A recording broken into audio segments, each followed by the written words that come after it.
homework there, and I guess maybe we did have homework, but we'll see. I didn't? No. Oh, that's too bad. Okay. All right, well, anyway, just a few reminders here. So this is lesson 1. Characteristics of living organisms: need energy, produces waste, respond and adapt to their environment, reproduce and grow.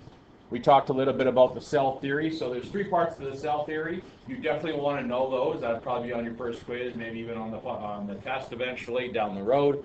All organisms, which are living things, are composed of 1 or more cells. Okay, cells are the smallest function unit of life, and all cells are produced from other cells. So those 3 things are important. Make sure you know them. All right. Development to the cell theory, if you remember, Aristotle was the guy who believed in spontaneous generation. He believed that just 2 things randomly combined together to produce something new. All right, and this was accepted for quite a while. Robert Hooke was able to see those layers of cork and see those tiny little rooms. He called them cells, of course, cells. Studied, who's this? Van Leeuwenhoek. He studied microorganisms from pond water, blood, and teeth scraping using a 500 times microscope. He improved the microscope and identified single-celled organisms. Robert Brown, okay, he used the improved microscope. He identified important cell structure, and he called it the nucleus. So we're going to look at that today. Schleiden and Schwann. I think the ice cream I was thinking about was Chapman's. I think that's what I came up with. Yeah. But yeah, I think that's what I was thinking, but I don't know why, because that really has nothing to do with this. So anyway, it's not Ben and Jerry. All right. Animals and plants are composed of cells, the basic unit of life, and the nucleus is responsible for the development of the cell. Louis Pasteur, if you remember, he disproved the theory of spontaneous combustion. We talked a little bit about the boiling of meat broth and the mold that grew and the no growth. Virchow, cells arise from pre-existing cells, and our cells, the smallest particles. Are there smaller particles that have some characteristics of living cells? We're going to skip that for now. Light microscopes, I think, is kind of where we are now here. So cells and technology is kind of after the questions, I believe. Okay. So let's take a look there, fill in a few things, whatever we need to. Just got a sheet here. Where are we here?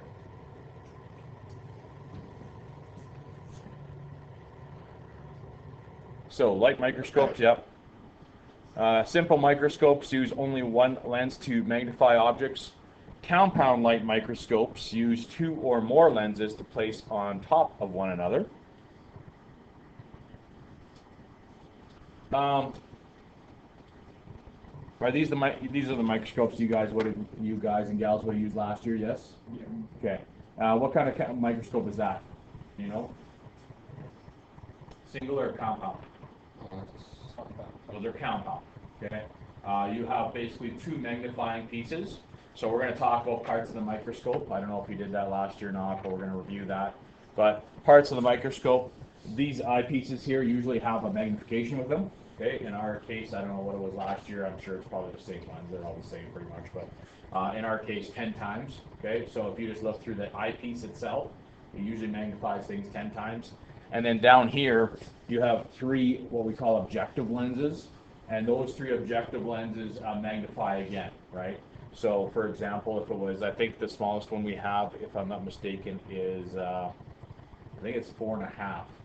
So if you take and you put that, if you switch it to the 4.5 down here, that would be 10 times here in the eye and 4.5 times there. So a total of basically 45 times. You multiply those 2 numbers together, okay?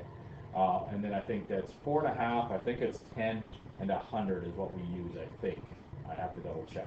I always forget. I never remember for some reason, but I can't remember what I did on Friday, let alone what the microscopes do. So we use a compound-like microscope in this class. Okay, good. Okay, electron microscopes. These microscopes use a beam of electrons instead of light to illuminate samples. Some can magnify up to 1.2 million times. You don't have to Google it. I'll tell you right now, it's expensive. Okay.